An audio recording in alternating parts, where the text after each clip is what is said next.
आपकी मेज पर गुल्लक देखकर मेरे मन में बहुत से सवाल आ रहे थे। सोचा आपसे पूछ ही लूं कि आखिर ये किस्सा क्या है। कहीं आप इस गुल्लक की बात तो नहीं कर रहे? जी हाँ, बिल्कुल। पर 7वीं कक्षा के बच्चे इन पैसों का क्या करेंगे?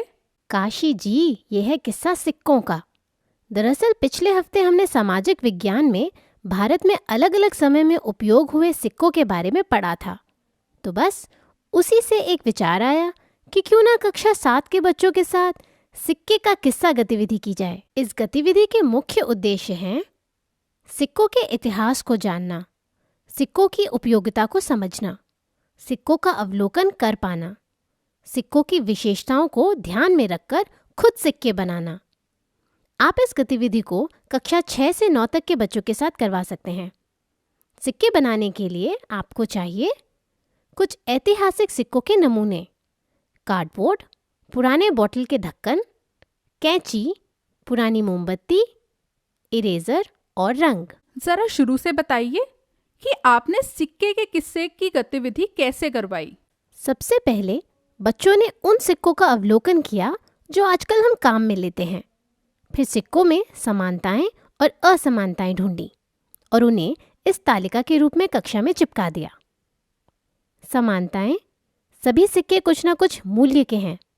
सिक्कों की बनावट ज्यादातर गोलाकार है। सिक्कों के चिन्ह उस सदी की पहचान का मुख्य हिस्सा हैं। सभी सिक्कों पर वर्ष भी लिखा है। असमानताएं, सिक्कों का मूल्य अलग होता है। कुछ मूल्य में ज्यादा होते हैं और कुछ कम। सिक्कों का आकार अलग अलग होता है। अलग अलग सदी में अलग अलग सिक्कों का उपयोग किया गया।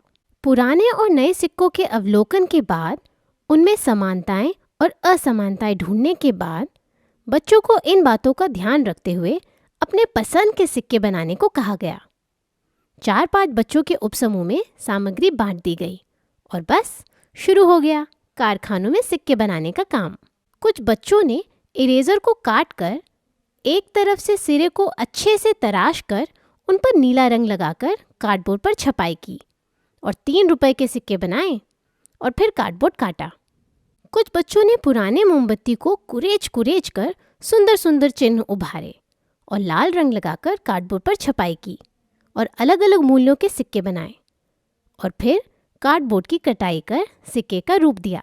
ऐसे ही कुछ बच्चों ने इकट्ठा की गई पुरानी बोतलों के ढक्कनों को लिया और उन पर रंगों से बारीक चित्र बनाए और 15 रुपए का मूल दिया। वाह! और एक मजेदार बात जो इन सभी सिक्कों में देखने को मिली वो ये है कि बनाए गए सिक्कों के दूसरी तरफ भी सभी ने बड़ा सा 7 लिखा है। हाँ, क्योंकि अब ये सभी सिक्के कक्षा 7 के बच्चों की संपत्ति है और इस गुल्लक पर बस उनका ही अधिकार है। सिक्कों के किस्सों के बारे में पढ़ते पढ़ाते और खुद से सिक्के बनाने में बच्चों ने जरूर सिक्कों के बारे में गहराई से समझ बनाई होगी। बिल्कुल। पाठ्य पुस्तक में मध्यकालीन सदी के दौरान व्यापार के साधनों पर दी गई जानकारी और साथ ही दिए गए चित्रों के अवलोकन से बच्चों के लिए समझ बनाना और आसान हो गया। मैं भी अपनी कक्षा 8वीं में यह गतिविधि करवाऊंगी। तो दोस्तों, क्या आप भी काशी जी की तरह अपनी कक्षा में बच्चों को सिक्के बनाने के लिए प्रोत्साहित करेंगे? इस गतिविधि से संबंधित अपनी राय नीचे दिए गए कमेंट बॉक्स में ज़रूर लिख कर दें। जल्द मिलते हैं अपने अगले टूलकिट के साथ।